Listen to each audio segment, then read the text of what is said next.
When we start to congratulate ourselves and start looking on the positive, like our strengths and nurturing those, we actually release dopamine.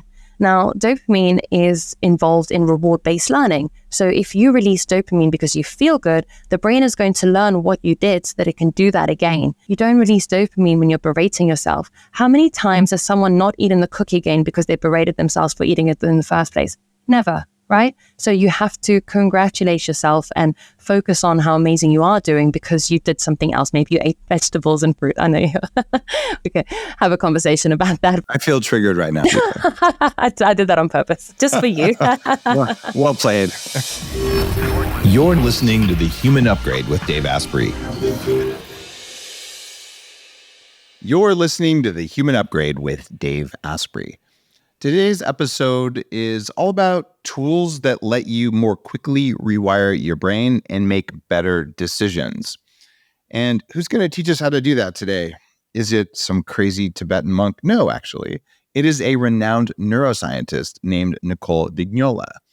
She's a BS in neuroscience and a master of science in organizational psychology, which I found gives her a unique view on teaching you how your brain actually works when you're not looking. And her newest book is called Rewire, Break the Cycle, Alter Your Thoughts, and Create Lasting Change. And the reason that I want you to listen to the episode today and to learn from her is that there are huge numbers of things that your brain wastes energy on, things that you don't choose, but that feel like they're real, feel like they're there. And the more energy you have, the more energy you have to change the way your brain works. Once you have that energy, though, if you don't understand how it works, how are you going to change it? So there's a lot of learning here, and I would say that Nicole is one of the emerging voices in the field of neuroscience. And part of my job is to find people doing cool stuff who haven't developed big platforms. That's why you've seen Tim Ferriss on the show before he had a podcast, although he had a giant platform, just saying. And Andrew Huberman, before he had a show, was on here. So it's like, oh, look, someone's doing something interesting. So this is someone who's doing something interesting. Nicole, let's talk neuroplasticity. Welcome. Thank you very much for having me. And wow, what an intro. I'm glad that it's being recorded so I can play it back to myself when I'm having a bad day. There you go. Is that one of the neuroscience things, record things and play them back? Not really. That was yeah. I might include that in my second book, actually. That's a good one. Sometimes it makes a difference. I've experimented over the years with like recording affirmations in my voice versus listening to a track in someone else's voice. And even whether it's a man or a woman's voice has a huge difference. Stephen Porges, the guy who created polyvagal theory, has been on the show a couple times. And he uses women's voices modulated in a very certain way to elicit trauma release responses. So who would have thought the voice that you use to play something back might affect you? So what affects you most, your own voice or someone else's? The answer might depend on whether you're a man or a woman. Okay, interesting. It feels like your brain, or at least certain parts of it, are more used to hearing your own voice, right? But all of the research out there says that hearing a female voice has a different calming effect on the nervous system. And even with mice, like if men feed mice, you get one result. And if women feed them, you get a different result. Because the mice don't get stressed when women feed them. Interesting. And they don't control for that in any of the lab studies. And so there's all this complexity. So I would say someone in the field of neuroscience ought to do a study about listening to affirmations in your voice versus a random dude's voice and a random woman's voice and see what the difference is. Yes, I actually might just do that anecdotally on myself and see what comes out. Okay, I like this. And then you could have it record your voice in an AI system and then do it in different languages. Like, what's your native language? English, but also Italian. So this is super crazy, but I've done trauma healing work with people who are non-native English speakers. And if you learn to say in the language they spoke when they were 2, to say whatever they needed to hear, and you say it in that language, totally different response. Yes, that I can 100%. Even though it has the same meaning, right? Yeah. And you know what's interesting? When I speak in Italian, I speak very differently. I'm a lot more direct. I think growing up in England, well, not growing up, but I lived there for 12 years. I've kind of been accustomed to soften things up and sugarcoat them a little bit, because, the English do that, and they'll say something like, if it's okay and you don't mind, could you please possibly? Whereas in Italian, we just get straight to the point. We're like, do this for me, please. Thank you. Is that because England has a lot of trauma, do you think? Oh, I don't know if I can answer that question, but I do think that the English are very polite. And I think that it's a nice thing, actually. I just as an anecdote, I drive in Portugal and no one says thank you for anything. Whereas in England, everyone's like, thank you. And you'll become a much nicer driver, I must say, in England. Gratitude is a powerful thing. I was kind of joking. My last name is English, right? So I have a lot of that genetics. But actually, the same thing. I didn't plan this, but it was Stephen Porges on the show talked about how when he came to London and played that specific soundtrack, that within 30 seconds they had to turn it off because most of the room started having a trauma response. And he said normally it's 10%. And he's like, oh, wait, everyone who's native lived through bombing and everyone else got kicked out of their country and became an immigrant. So they all had like these deep traumas that they were unaware of, really, that you don't see them being activated every day unless you have some PTSD response, but that they were flavoring their reality. And so maybe the overly pleasingness is, don't bomb me. I'm not sure. Could very well be. And that's a really interesting topic. I'm going to have to go and do a little bit of research on that because that's deeply fascinating. Well, the area where you focus on neuroplasticity is really interesting. My big book about brains was, mitochondrial function plus neuroplasticity equals much better head, much better brain. Yes.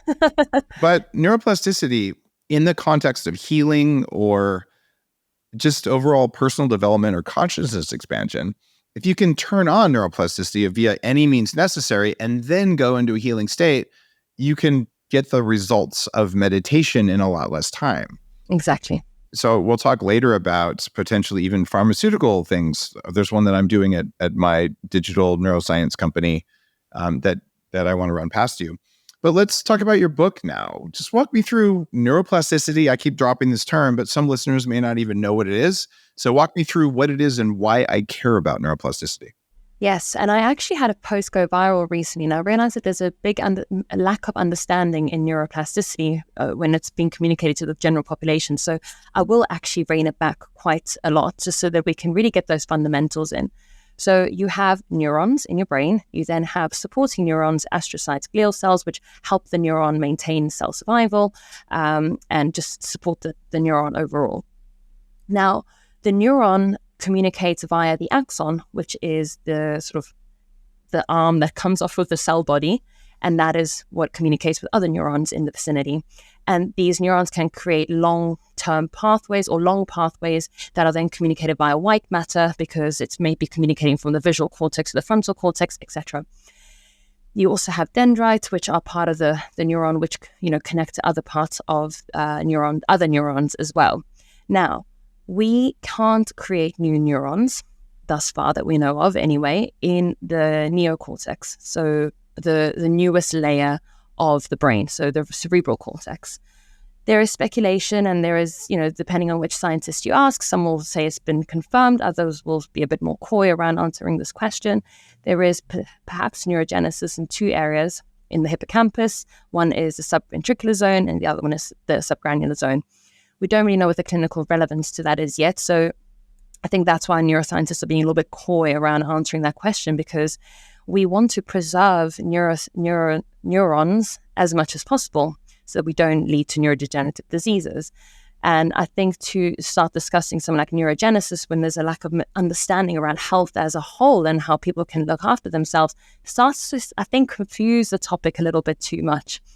So we can create new synapses. We can unlimited amounts of synapses as far as we know anyway. I mean, the number is like estimated at 10 to the 14, which is 10 with 13 zeros next to it. That's trillions and trillions of connections in the brain. And what's really fun about that is that we can actually, through mathematics, have figured out that we have these things called combinatorial explosions. So if you have three numbers, 1, 2, and 3, there's 6 different ways in which you can combine those numbers to make them look in a particular sequence. So 1, 2, 3, 3, 2, 1, 1, 3, 2, 1, 2, whatever. There's 6 different combinations.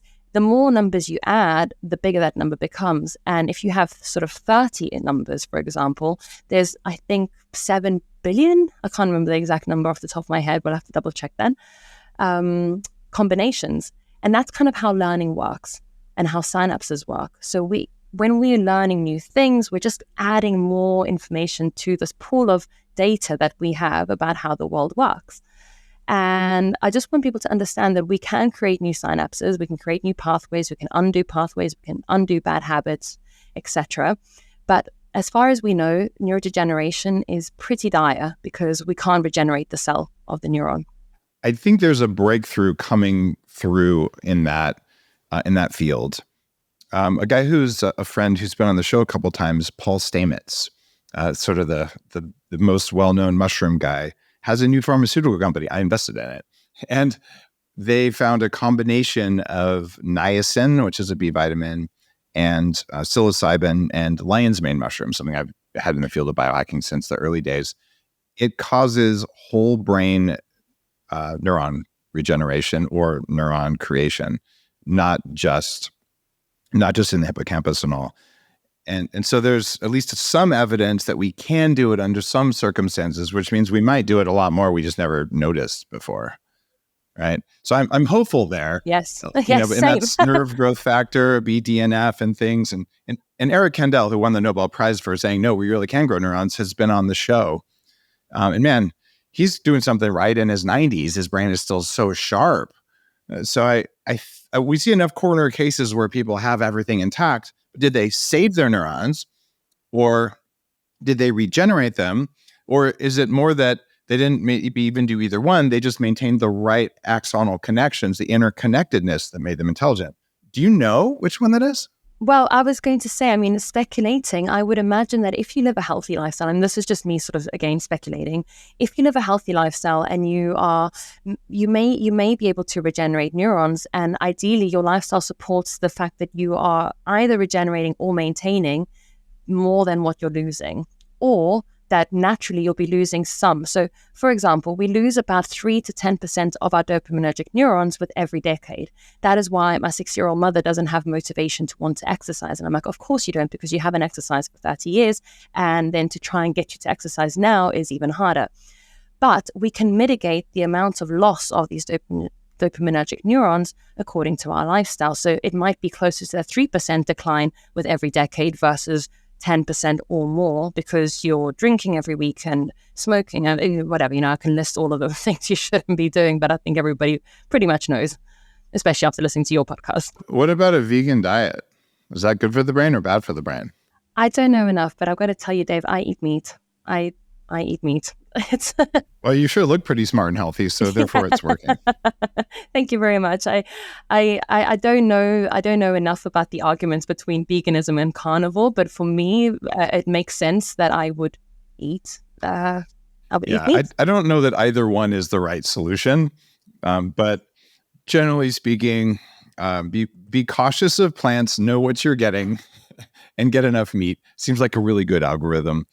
I did not have good luck on all meat years ago before we called it carnivore, and the vegan diet is disastrous for neurons in particular because we have the myelin sheath, which is, the neurons that get used the most, or the nerves that get used the most, will be insulated by this fatty layer that's not made out of plant fats. Yeah. Right? Yeah. If you want to stay healthy as you age, you need to keep your muscles strong and ready to move. You might think the answer is to hit the gym harder, but there's a hack for this so you don't even have to add a single rep to be stronger. It's called MitoPure by Timeline. As you age, your muscles naturally start to shrink, and you feel tired and worn out. Studies say that weakened mitochondria make you feel that way. MitoPure by Timeline gives your mitochondria a big jumpstart, which means better muscle strength and endurance, even if you don't hit the gym more. I use MitoPure, and it's a real game changer. Give MitoPure a try for 2 months and you'll feel the difference. At least that's what the studies say. And hey, if you visit timeline.com/Dave, you'll even get a sweet discount. Can you talk to me about habits and myelination and neurons and pathways that get used a lot versus don't get used a lot? Yes. So we'll have some particular pathways that perhaps you go down because it's easier. Maybe you acquired these kind of rules to life based on your peers, your parents, your formative years, which kind of give you this sort of programming where you learn a set of rules of how the world works. So you may observe your parents shouting at each other, and then you learn through observational knowledge that that is how people communicate in stressful situations. You then go into your 20s, 30s to realize in the workplace that that's not going to get you very far, and you need to acquire different skills. So that's just a little example that I think comes up a lot, is people who mirror their parents' behaviors.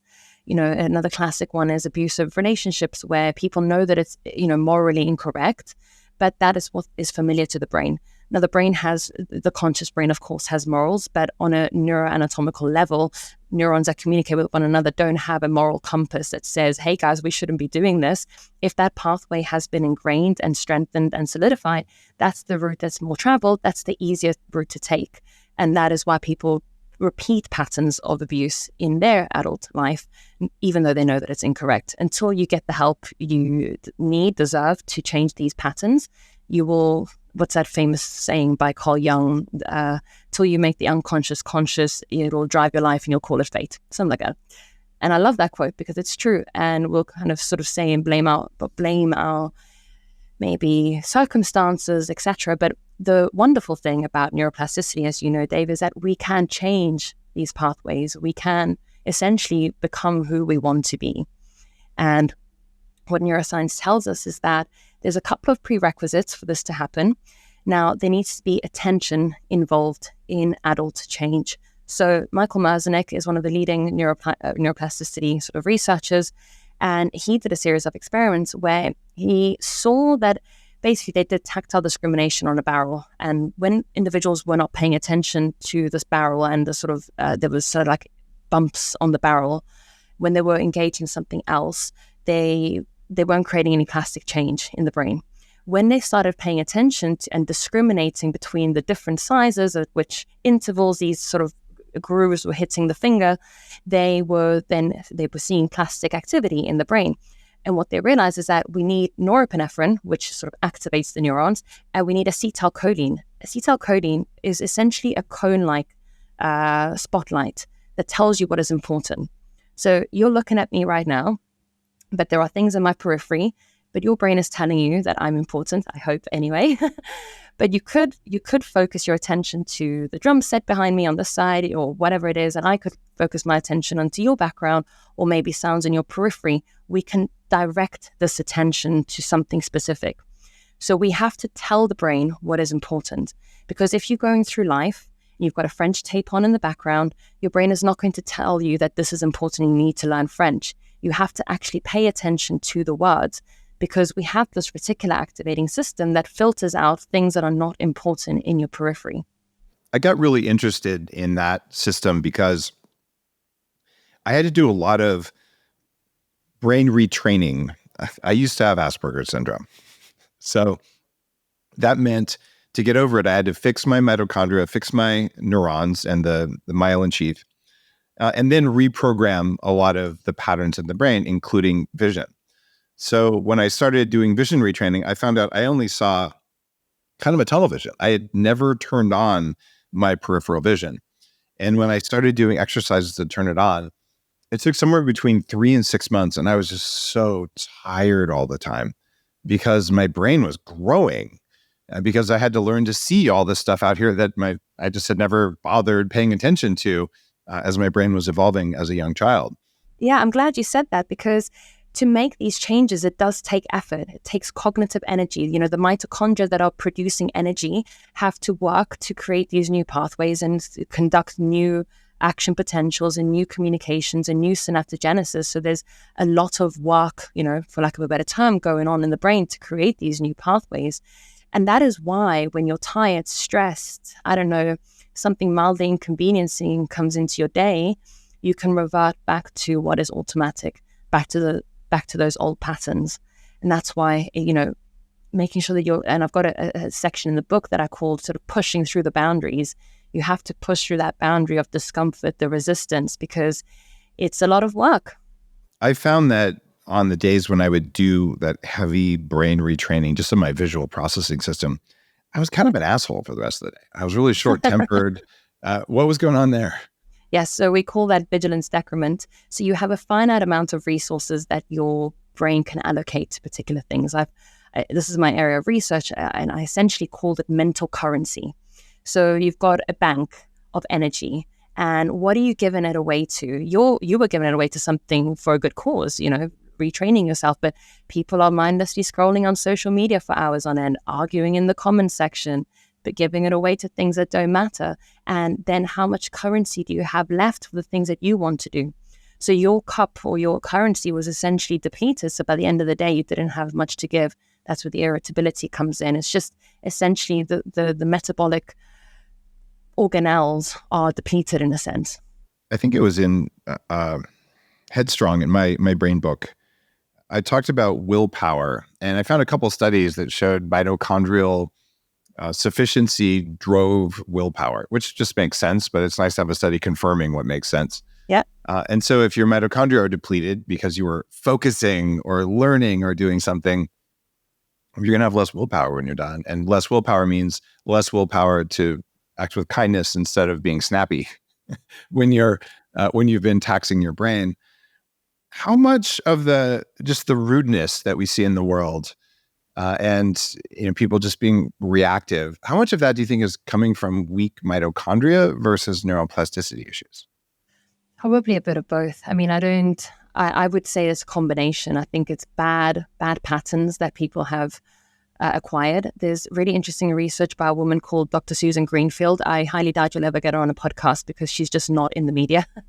Unfortunately, she's wonderful, but she's British, and she is doing research on the impact of social media and phones on young adolescents. Now, if we are, so it's been hypothesized that 7% of a conversation is words, 21 is body language, 21 is tone, and the rest is body language.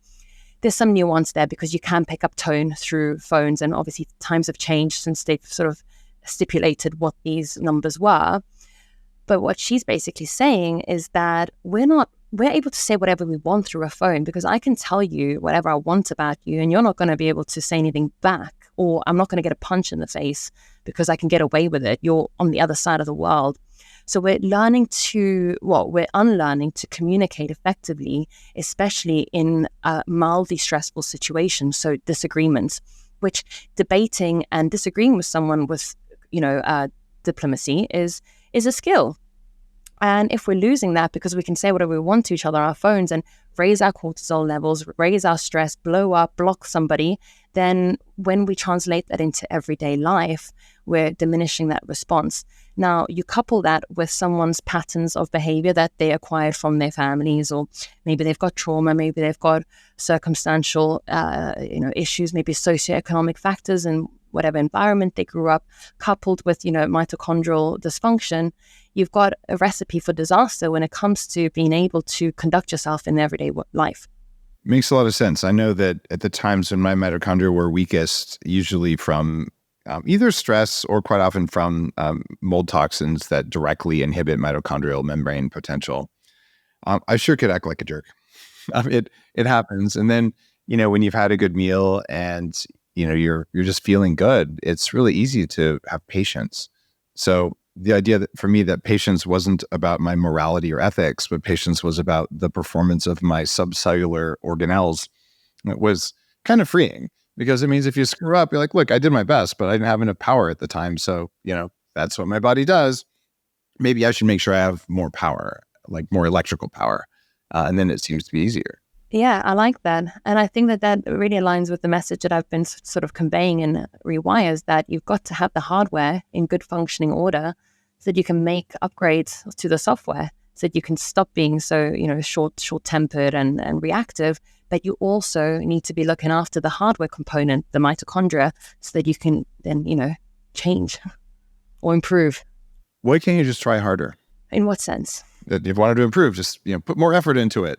Yeah, well, I mean, there'll be a level of that will work maybe in the morning, first thing when you start. You can try really hard, and then by the end of the day, as we said, it starts decrementing slowly.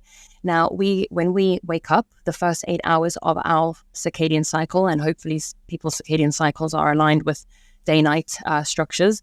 Not everybody's like that. There's a big argument around that, and we can go down that route, but that's a rabbit hole for me because I'm not entirely sure that I believe in chronotypes. But we can go down there another time. Yeah, I'd love to explore that at some point. I mean, I've had the guy who wrote the book about them on the show, I think a couple of times, and it seems to describe things well, but it could just be there's types of circadian disruption, and we just call those chronotypes. I don't know the answer to that. But. Yeah, exactly. And I think, with epigenetic changes, you can shift I think you could shift your circadian clock to your clock genes at least to maybe function better. I mean, anyway. I did. I went from, since I was 10 years old, I was a 2:02 a.m. going to sleep, and I was very consistent. 2:02, 2:03, 2:04. And maybe 8-9 years ago through biohacking, I just finally got it shifted where I go to bed at a normal time. And I know all the variables, and I teach people how to do it. Sleepwithdave.com, by the way, guys, if you want that. It's the best URL ever, but it's free. It's just I was going to say that's the best URL ever. If you sleep with Dave for free, it's even worse. But the idea is it's just like the core teachings about sleep in a concentrated form, so I don't have to keep saying it. Okay, amazing. I love that. Do you ever wish that you had a remote control that could just change how you feel at any time? I do. And there is such a thing. It's called the Apollo wearable by Apollo Neuro. It doesn't just track your biometrics like most wearables. It allows you to control your biometrics. How? You just wear it around your ankle, your wrist, or as a clip attached to your clothes, and it helps to rebalance your autonomic nervous system using vibration. The more you wear it, the more it improves your HRV and trains your body to relax, sleep better, and find deeper focus. Neuroscientists and physicians developed the Apollo wearable, and it's got research to back it up. Users experience up to 40% less stress, 30 minutes more sleep at night, and up to 25% more focus. I've been wearing it whenever I feel like I want help shifting my state, and it makes a big difference in stress levels. Try it out and see how it works for you. Head to apolloneuro.com/Dave Asprey to save 15% on your Apollo wearable. That's apolloneuro.com/Dave Asprey, save 15%. So back to my point. What was my point? What were we talking about? Effort. Why can't you just try harder? Yes. So I had lost my train of thought there. Oh, so what? Okay, we got to pause for a second here. I remember.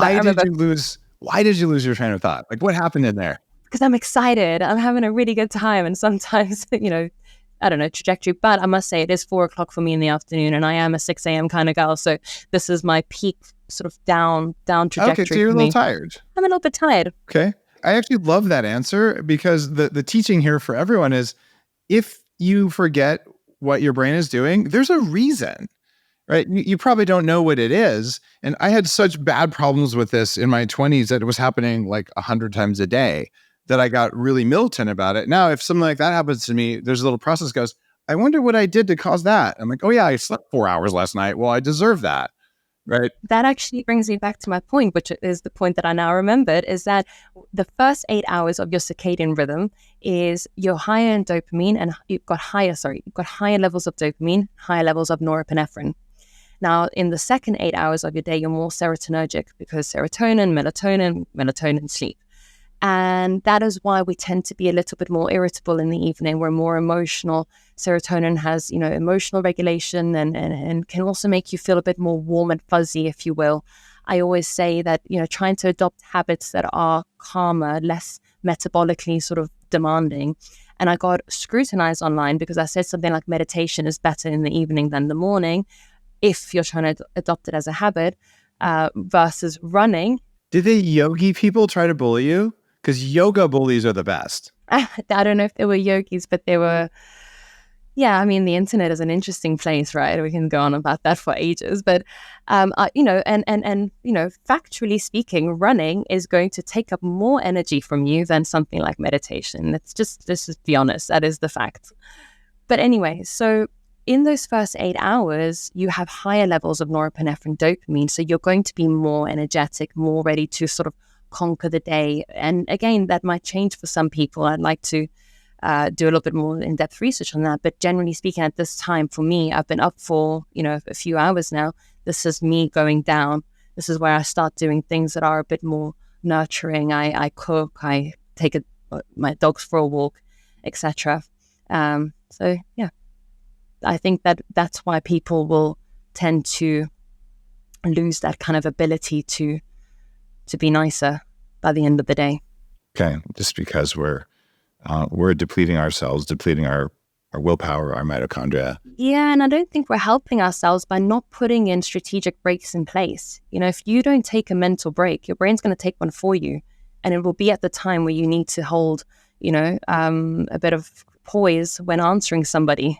I'm going to save that little segment. I'm going to send it to my executive assistant, Christine, because I swear, like I have like a 45-minute lunch, and some days I'm in fact almost every day. I am every minute like a Tetris. It's all in there because I'm running multiple companies.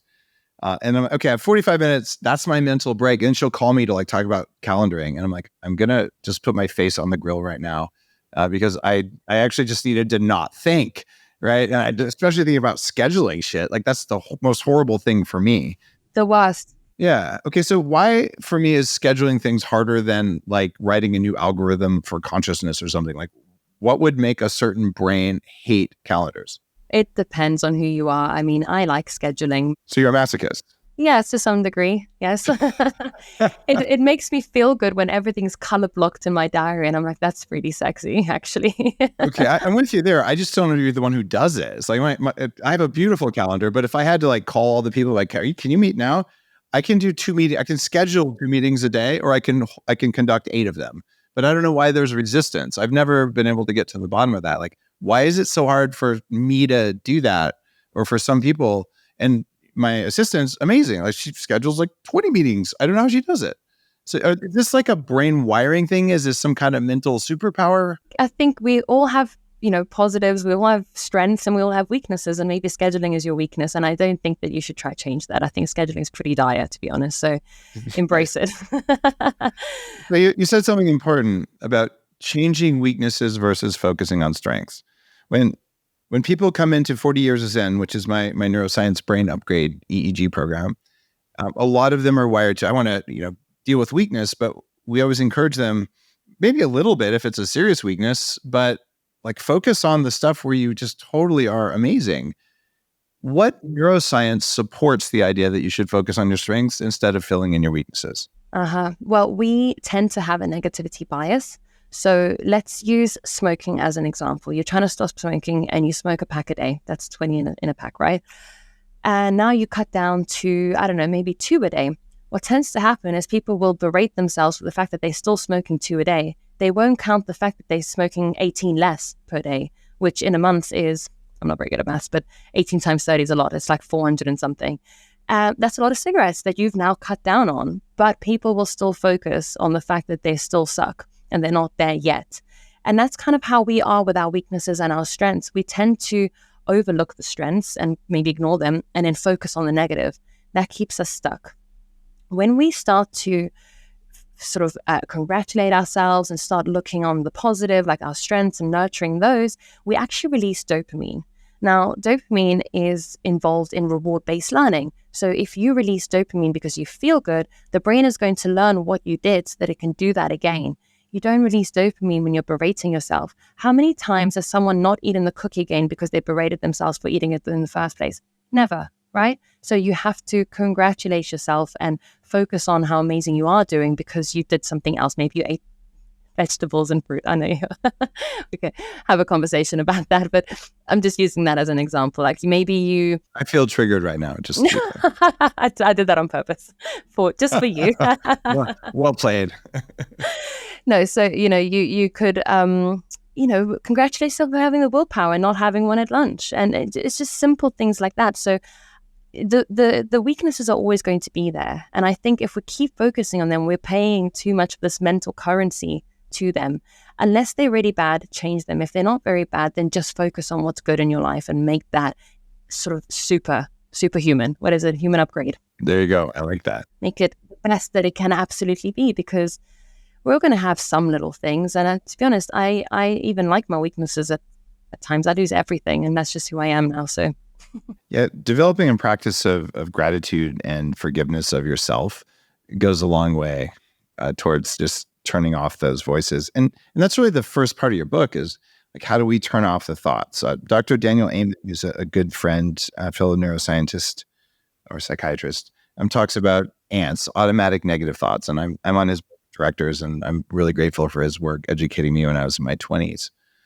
So he talks about ants, and a lot of people talk about the angry, critical voice in their head. And there's different words for it. What is that voice, and how do you change it? Yeah, so we have these voices in our head that reside within an area called the default mode network.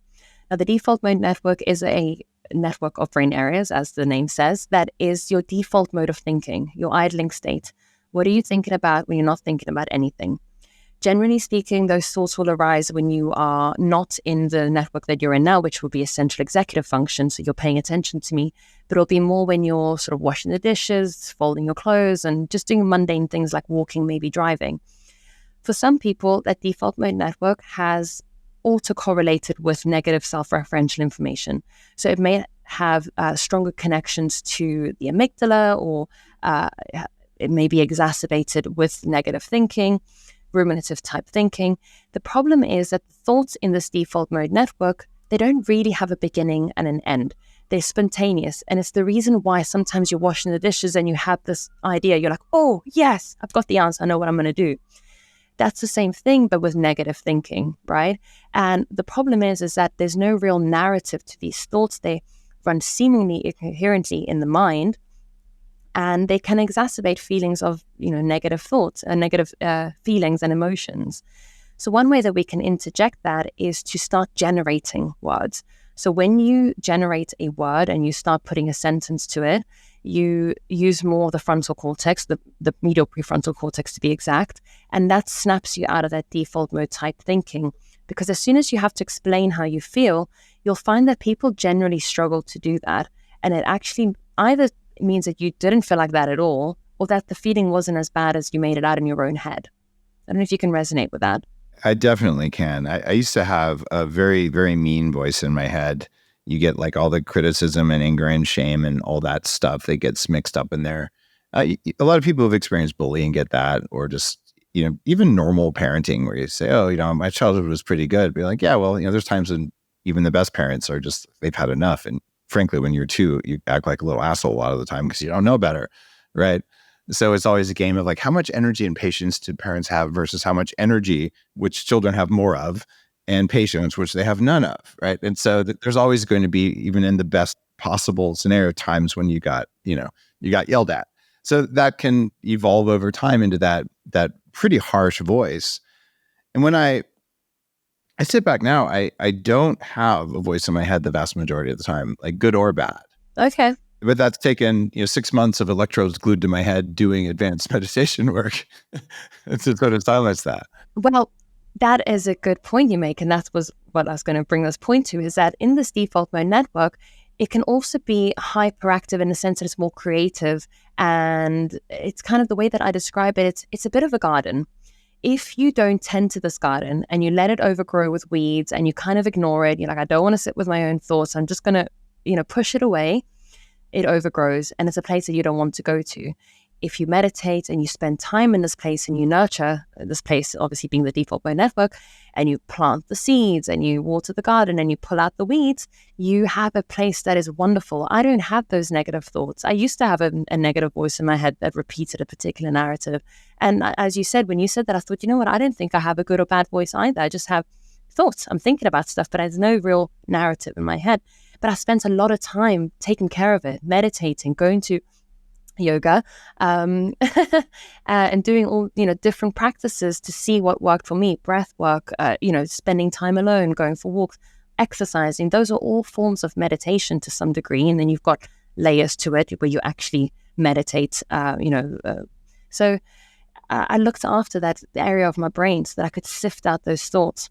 The problem is that people don't want to sit with their thoughts, so they push them away. And then they come at night, 11 o'clock, lying in bed, tossing, turning. Oh, I'm a night owl. My chronotype says that I should be awake at this time.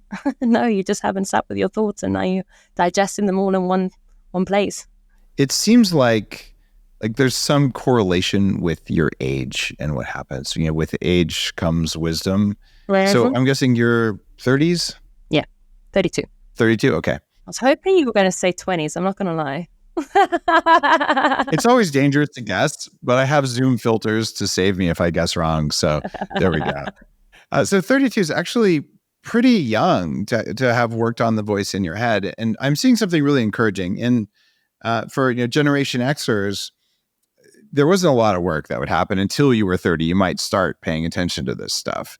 And when I work with people in their 20s now, a lot of them are very steeped in neuroscience and meditation. They're very curious about their brains, and they're aware of the voice in their head and all of that.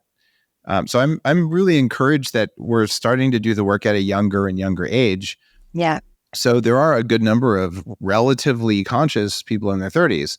And if you're listening to this saying, well, Dave just judged me because I'm in my 30s, like, I did my first personal development thing when I was 30, right? It was a 10-day deep holotropic breathing and all kinds of crazy stuff.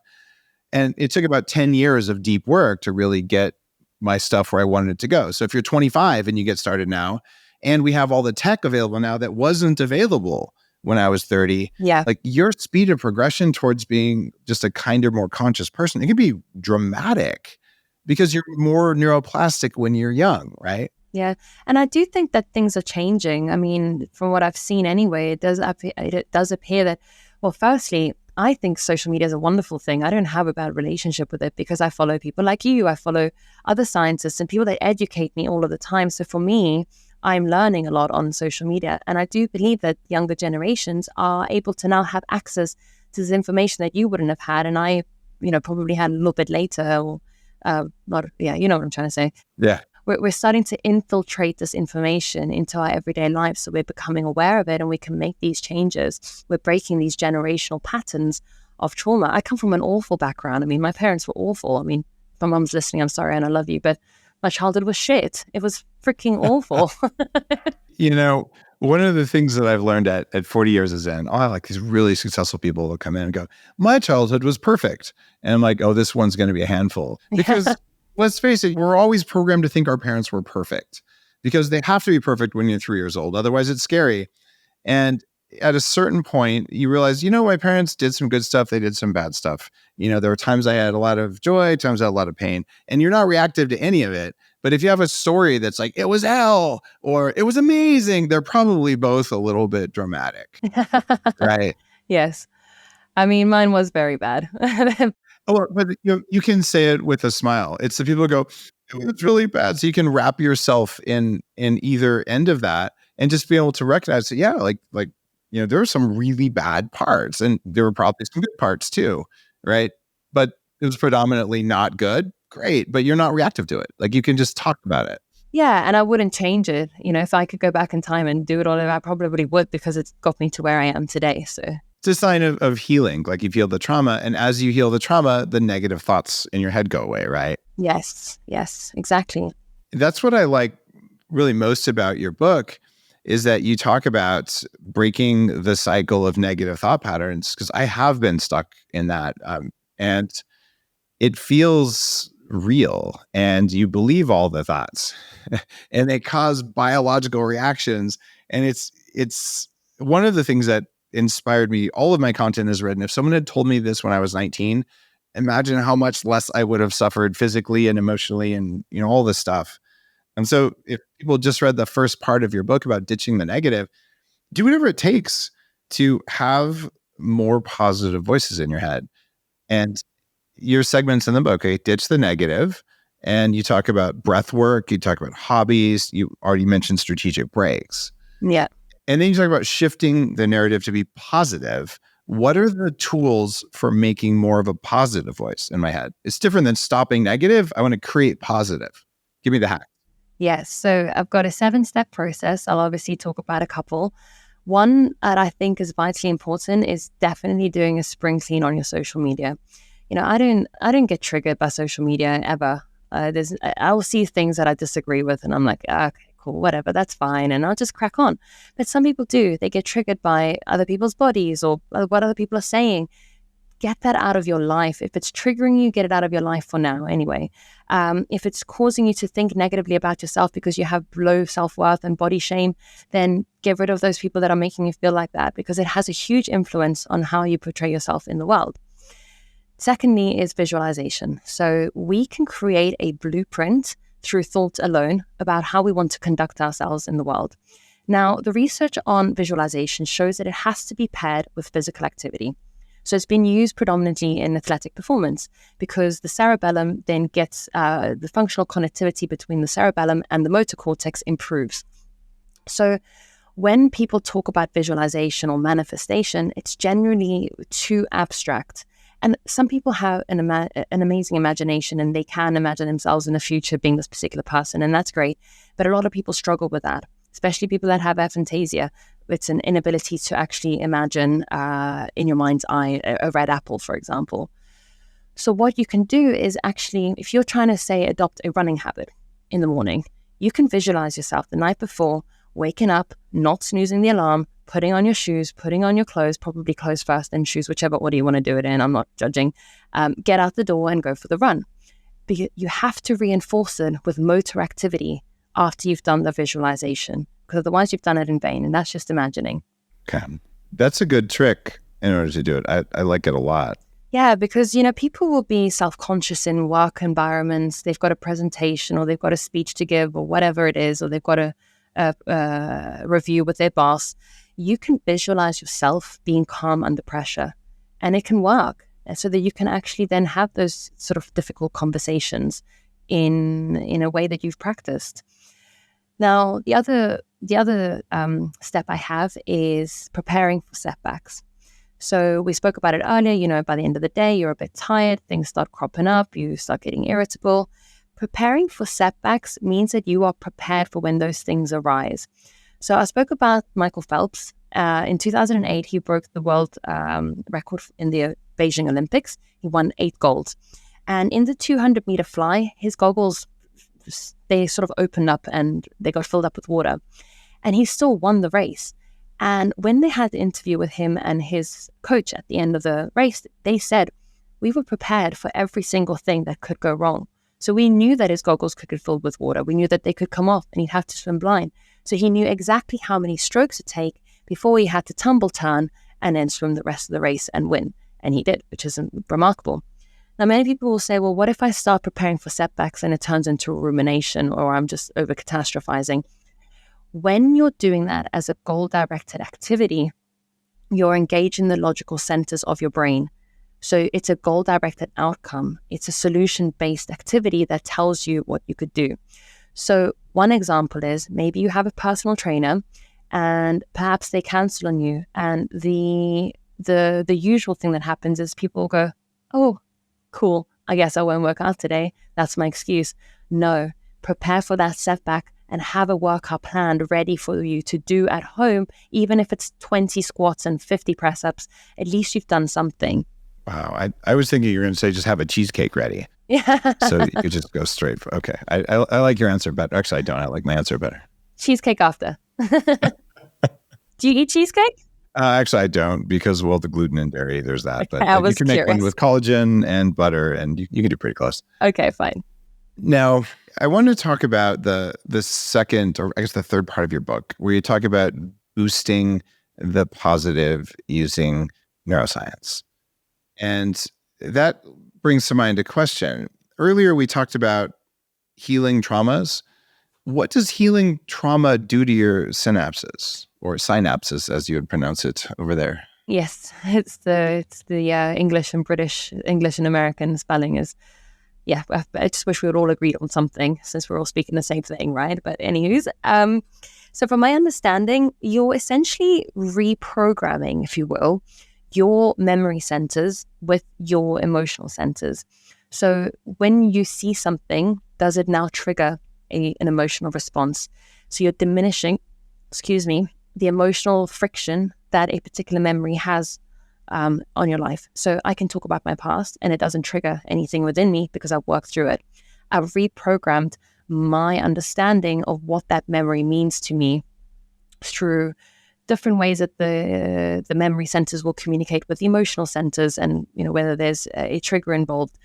If I see something in my environment, does it trigger a response in me that is maybe deeply ingrained in a memory of my trauma, and whether I've dealt with that? So you can rewire essentially the synapses or the connections that your memory centers have made with the emotional centers to diminish that friction and the impact that it has on you.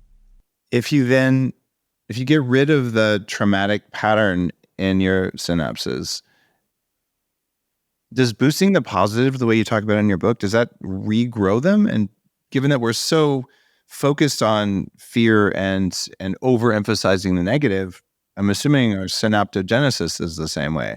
How would you kind of trick the brain into growing new synapses that are positive more quickly? Yes. So the synapses are not positive or negative, but it's your perception of how they are connecting. So, you spoke about gratitude, and being able to see the positive in your life is hugely important, because if you don't keep that in check, you will focus on the negative. If I say to you right now, Dave, how many blue things are in your environment? You start looking around, and then I said, okay, how many red things were there? You're going to say, well, I don't know. I was only looking for the blue stuff. And that's kind of how the negativity bias works. And gratitude, if you are only looking for the negative things in your life, you're going to overlook all the wonderful things that are happening to you all of the time. Mm-hmm. The exercise that's worked best for me is one I've written about in at least one of the books, is sitting down at the end of the day and writing down a list of things you're grateful for. And I remember one time I did this list. I could only come up with 9 things for the day, which is not that many. Most people have a hard time just with 3 when you start, but over time you realize you could be grateful for dozens of things because they're small things. Yes. So I'm racking my brain, and that was the day that I got the phone call that said my book hit the New York Times bestseller list. And I totally blanked that one out. So I'm like, I don't have anything to be grateful for today. And you just realize the power of the ego at making you forget all the good stuff because it's so negativity biased. Exactly. And so the practice of just over the course of months making a list develops, I think, maybe new neural pathways that allow you to just recognize gratitude without, or at least feel gratitude without as much resistance as you used to feel, as I used to feel. Does that seem rational? Yes, 100%. And I'll add another layer to it. You've got this reticular activating system that filters out unimportant information. So it could very well be that it's also become accustomed to filtering out positive information because it's so used to only filtering through the negative stuff. And there may be some synaptogenesis in those communication areas, the reticular activating system, which is the system that communicates just your senses and what's important to your conscious brain. So it could very well be that over time, and that's a really interesting topic of conversation that I'm now going to go and research after this, but it could very well be that over time you're learning to filter out the positive more. Because as you said, you can be really grateful for little things. I'm really grateful that this fan is on me right now because it's scorching in Madeira right now. But it sounds silly and people kind of laugh and go, oh, la, la, la. But it is the little things. I'm grateful that, I don't know, that I'm even able to come onto this podcast, and I could easily overlook that because I do so many podcasts. I could just be like, oh, well, just another podcast. No, I said I'm grateful. I'm super grateful for this. And that's the thing with my clients. When I speak to them, they always go, oh, nothing this week. And then I'll go, oh, that's a small win. And then they go, oh yeah. And then next thing you know, they're like, their body language has changed. And they're like, oh my God, I actually had an amazing week. It's funny. I'm reminded of a book by Andrew Weil. Do you know Andy Weil? Yes. Founder of True Foods Kitchen. And he came on the show years ago because he lived in one island over from where I lived on Vancouver Island in Canada. And we had a chance to talk, and actually was at one of his restaurants. But in one of his books from like 30 or 40 years ago, he talked about when he first went mushroom hunting, he couldn't see any of the mushrooms. And then after he learned how to do it, he could see them everywhere. Yeah. And it's like they don't exist, and then they do. And I witness it with my kids. My daughter is just so connected to plants, and she'll walk through the forest and she sees all these things I don't see. And she can spot the mushrooms, and I walk through. It takes me a little while and a lot of focus and effort. And so what's going on there? Well, I think it's the same thing. Yeah. Your brain is either trained to spot something or it's not. And if it's not trained, it won't notice it.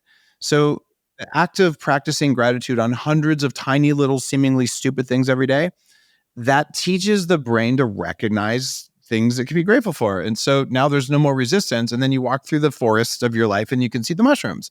But otherwise you don't see them because the brain was never trained to see them.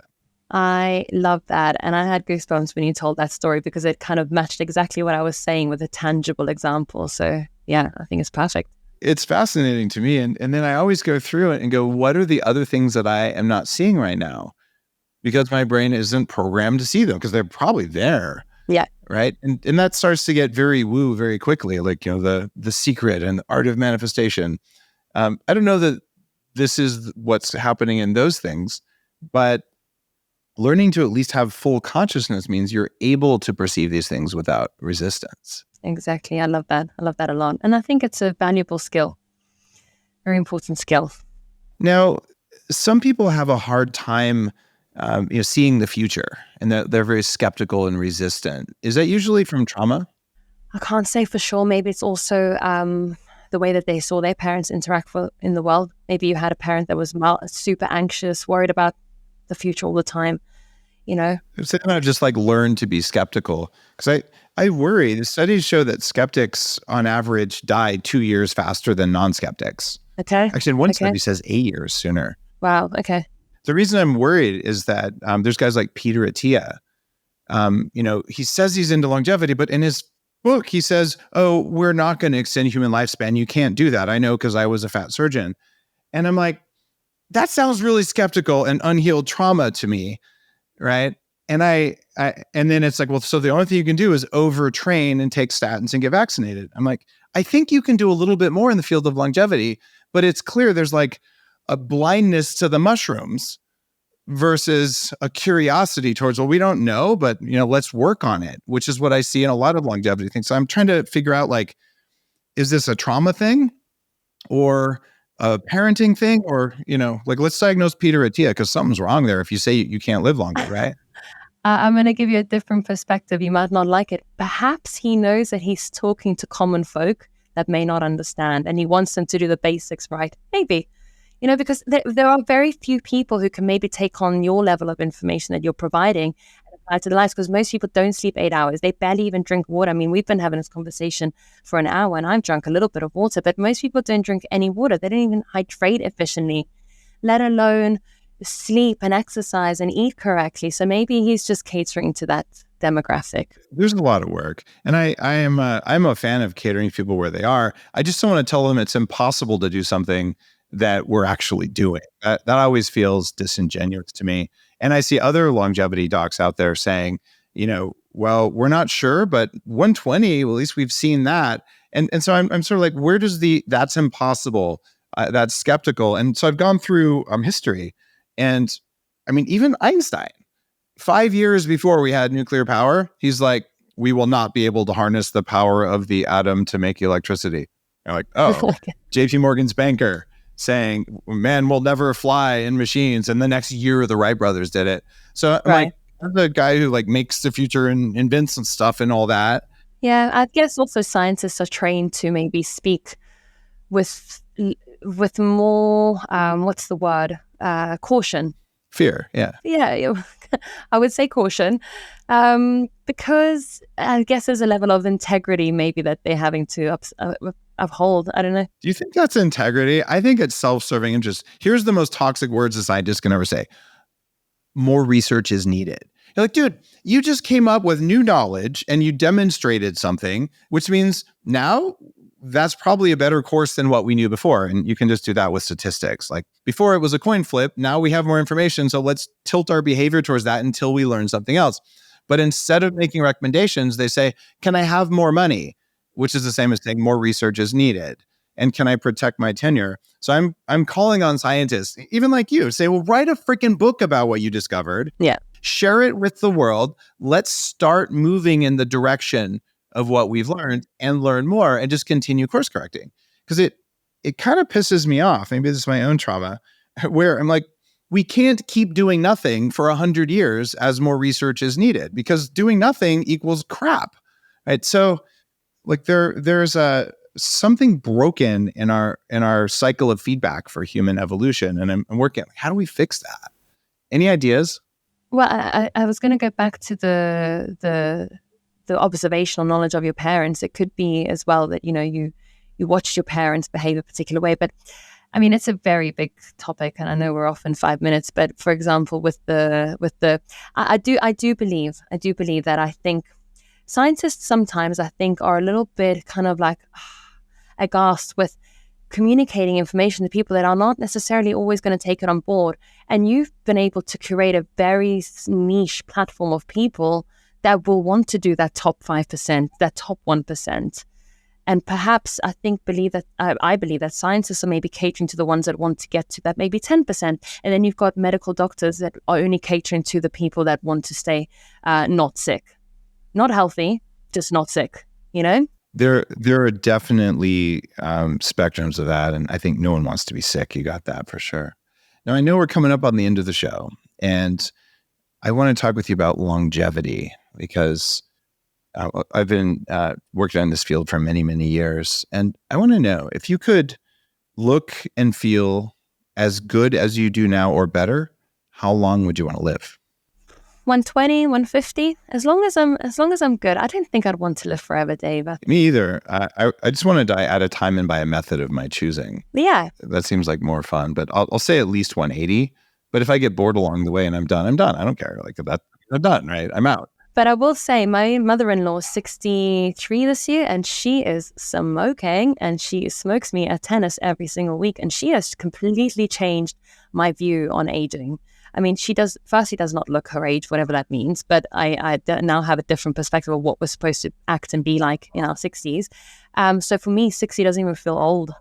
You know, I look at her and I'm like, you're not old. You've still got at least another 40 years at least. And my grandmother lived to 100, and she only died of a stroke. Right up until the end, she was fine. Wow. No illness. There was nothing wrong with her. No dementia, no Alzheimer's. The only thing that was wrong with her, a little bit of cataracts.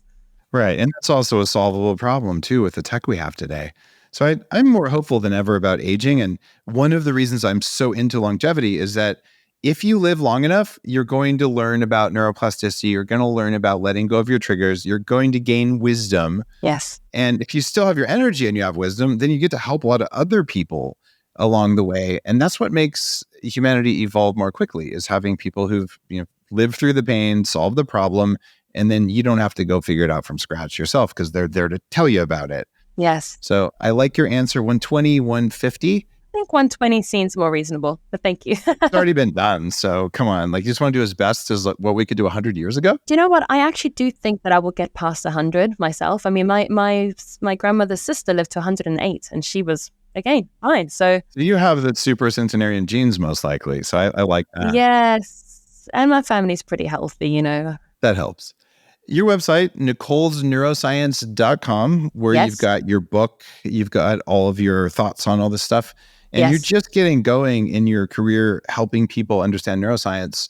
And the fact that you can change yourself is really important knowledge. And then knowing how to do it is also great. So thanks for your work. And I look forward to having you back on the show. Yeah, thank you so much for having me. I'm super grateful. If you like today's show, you know what to do. Make sure that you check out Nicole's work, buy her book, and also take a second on YouTube or Spotify or Apple, wherever you're listening to this, and hit the subscribe button. I always appreciate that, and it helps other people find the show. Thanks for your time and attention today. I won't waste it. You're listening to The Human Upgrade with Dave Asprey.